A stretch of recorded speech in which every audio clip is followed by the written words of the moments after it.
তাড়িয়ে দিল।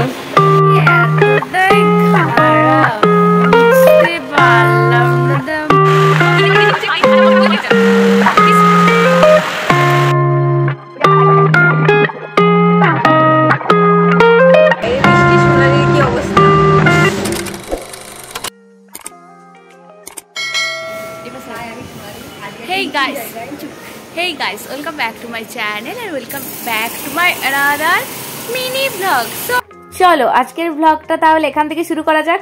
এই হলাম আমি আর এই হলো আমার বান্ধবী ললিতা। তো আমরা দুই বান্ধবী মিলে সকাল সকাল বেরিয়ে গেছি কোথায়? কাজের খোঁজে অজানা পথে দুজনে হেঁটে চলেছি। তো ঠিক আছে, তো চলো দেখা যাক ফাইনালি কাজ পাওয়া যায় কিনা। যদি না পাওয়া যায় তো লাস্ট অপশন আমাদের রয়েছে, এসে যায় লাস্ট অপশন আমাদের রয়েছে চপ দোকানের বিজনেস করবো। তো সকাল সকাল এটা আদ্রা জাংশনে এসে ঘুরে বেড়াচ্ছি। তো যাবো আমাদের ডেস্টিনেশনে, দেখা যাক কাজ পাওয়া যায় কিনা। ঠিক আছে, যদি কাজ পাওয়া যায় তো ভালো, আর যদি না পাওয়া যায় লাস্ট অপশন চপের বিজনেস করবো। এই যে আমরা এসেছি এখান থেকে আবার একটা টিকিট কাটতে। তো টিকিট কাটার পরে যাবো আমাদের ডেস্টিনেশনে।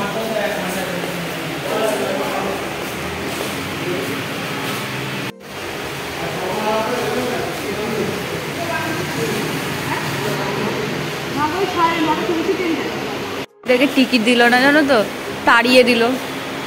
এতটাই খারাপ, বুঝতে পারলাম না তো আমাদেরকে টিকিটটা কেন দিল না। মানে আমাদের ট্রেন 2 ঘন্টা লেটে চলছে বলে টিকিটটাই দিল না। This is not done. তো যাই হোক, তোমাদেরকে একটু আদ্রা জাংশনটা ঘুরিয়ে দেখাই, ঠিক আছে? জায়গা, নতুন শহর, আমার বান্ধবী ললিতা। তো দেখো আদ্রা জাংশনটা জাস্ট অসাধারণ। আমার তো মানে খুবই ভালো লাগছে এখানের এটা ব্যাকগ্রাউন্ডটা। এটা কি এখানে?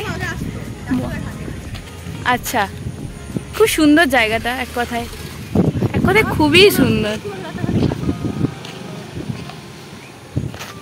সুন্দরবনটা অসাধারণ, আমার তো ভীষণ পছন্দ হয়েছে জায়গাটা। যদিও আমাদের ডেস্টিনেশন এটা নয়, আমাদের ডেস্টিনেশন আরও যেতে হবে। তো এখন ট্রেন লেট আছে 2 ঘন্টা, তো একটা আমরা ঘুরে বেড়াই আর কি। তোমাদের সাথে শেয়ার করি, তোমরা পুরো ভিডিওটা স্কিপ না করে দেখতে থাকো। ব্যাপারটা কি বলতো, নতুন শহর, নতুন জায়গাতে আমরা দুই বান্ধবী অচেনা পথে হেঁটে চলেছি। তোমরা দেখতে থাকো পুরো ভিডিওটা স্কিপ না করে। ভালো লাগলে অবশ্যই লাইক কমেন্ট শেয়ার তো করেই দিও। হ্যাঁ, আমরা তো আপাতত এখানটা একটু ঘুরে দেখি, ততক্ষণ যাও। ওয়েট কি করছো এখনো? তোমরা যারা আমার চ্যানেলটা সাবস্ক্রাইব করোনি ঝটপট করে দাও। গাইস, এখানে ছৌ নাচের জন্য মনে হয় এখানে ডেকোরেশনটা এত সুন্দর করা আছে, বেশ ভালো লাগছে দেখতে, কিন্তু কালো লাগছে মেঘলা ওয়েদারের জন্য।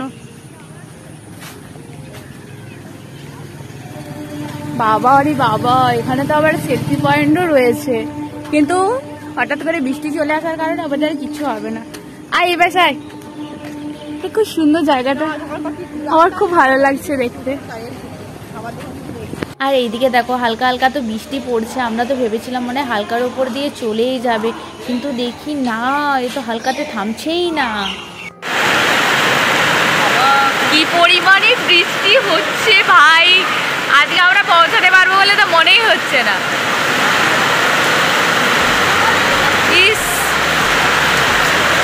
আর বলো না, এই বৃষ্টির কারণে আমাদের ট্রেন পুরো 3 ঘন্টা লেট। আর যে কারণে আমাদের পৌঁছতে এত দেরি হয়ে গেছিলো, জাস্ট আমাদের লাকটা সাথ দিয়েছিল বলে আমাদের ইন্টারভিউটা নিয়েছিল, যে ঘাট ধরে বের করে দেয়নি। 11টায় পৌঁছানোর কথা, পৌঁছেছি 3টের সময়। ওখানে পৌঁছাতে এত পরিমাণে লেট হয়ে গেছিলো যে আমরা কোনো রকমে গিয়ে পৌঁছেছিলাম আমাদের কাজের জায়গাতে, তাই বাকি ক্লিপগুলো আর নেওয়া হয়নি। যখন আমরা এটা ব্যাক করে আসছি গাইস, দেখো একবার শুধু আমার আর আমার বান্ধবীর অবস্থাটা দেখো। ওর তো অবস্থা তাও ঠিক আছে, আর আমার অবস্থা মানে কি বলবো। এর আগেও আমরা দুই বান্ধবী মিলে অনেক ট্রাভেল করেছি, অনেক জার্নি করেছি, কিন্তু এত খারাপ অবস্থা কখনো হয়নি। সত্যি কথা বলতে কি জানো তো, এখন রেলের ব্যবস্থা এত পরিমাণে জঘন্য যে কিছু বলারই নেই। এক তো কোনো ট্রেন টাইমে আসেই না, উপরন্তু হুটহাট করে ট্রেন ক্যান্সেল করে দেয়। আর আমাদের সাথেও সেম জিনিসটাই হয়েছে। এক তো সকালের একটা ট্রেন ক্যান্সেল করে দিয়েছে, তার উপরে আরেকটা ট্রেন এত লেটে এসেছে যে আমাদের যেখানে পৌঁছানোর কথা 11টায়, আমরা পৌঁছেছি 3টের সময়। আবার রিটার্ন করার সময়ও সেম জিনিস, ট্রেন এত পরিমাণে লেট করেছে যে আমরা বাড়ি ফেরার লাস্ট ট্রেনটাও মিস করেছি। সেদিন রাত্রে তার বাড়ি ফিরতে পারিনি। এরা বোঝেই না যে সাধারণ মানুষের কতটা প্রবলেম। বাইরে বৃষ্টি, সোনালির কি অবস্থা। যাই হোক, আজকের ভিডিও এই পর্যন্ত। আবার দেখাবো অন্য কোনো একটি মিনি ব্লগ বা চ্যালেঞ্জিং ভিডিও বা সামথিং কোনো ভিডিও নিয়ে। আর যাই হোক, আমরা সকাল সকাল বাড়ি পৌঁছে গেলাম। ওর বাড়ি বিষ্ণুপুরে, তাই ও আগে নেমে গেছে, আমাকে আরেকটু যেতে হবে। বাই।